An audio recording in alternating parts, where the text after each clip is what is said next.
Number one, this app belongs to the Chain Kim Farm, where you can grow crops and raise livestock to make money. So, kapag Chain Kim Farm, kapag may itatanim ka, may aanihin ka. 2 to 3, 4, 5, explain po natin yan pa isa-isa. So don't forget to like, share, and subscribe this video. Sa nakikita nyo po sa chart or sa chain, meron pong lupain, binhi, pagtatanim, prutas, hanggang sa may feed na manok, native na manok, itlog, kupunta sa planting para ma-exchange into Barony coin and gold coin. Yung diamond naman yan yung currency para ilipat mo, exchange mo into gold coins, tapos exchange mo yung gold coins into real cash. So question, paano magka-diamond?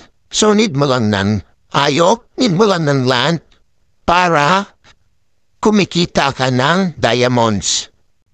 Eto, the higher the invest, the higher the rewards. So makikita natin dito, pag nag-upgrade ka ng land,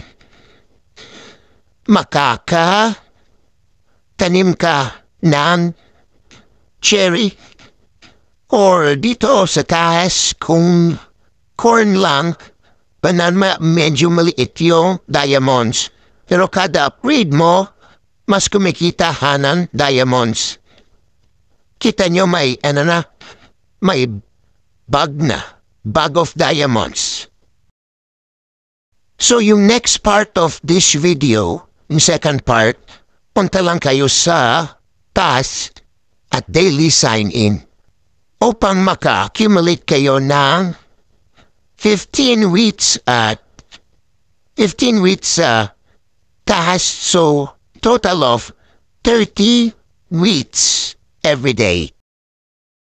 Nasa kabilang video ko po kung paano yung income ng chicken at yung land. So, check nyo lang po sa YouTube channel po. So, 1 gold coin is to 10 pesos and 1 diamond equals 1 gold coin. So, 1 gold coin katumbas din ng 10 pesos yung 1 diamond. Katumbas din siya ng 10 pesos. So for example, nag-invest ka ng 500. So, i-divide mo lang sa 10. So meron kang 50 coins. Kung may mga katanungan pa kayo, punta lang kayo sa back ng corner at pindutin yung customer service. Pag pinindot nyo po, ay mapupunta po kayo sa parang link on Telegram.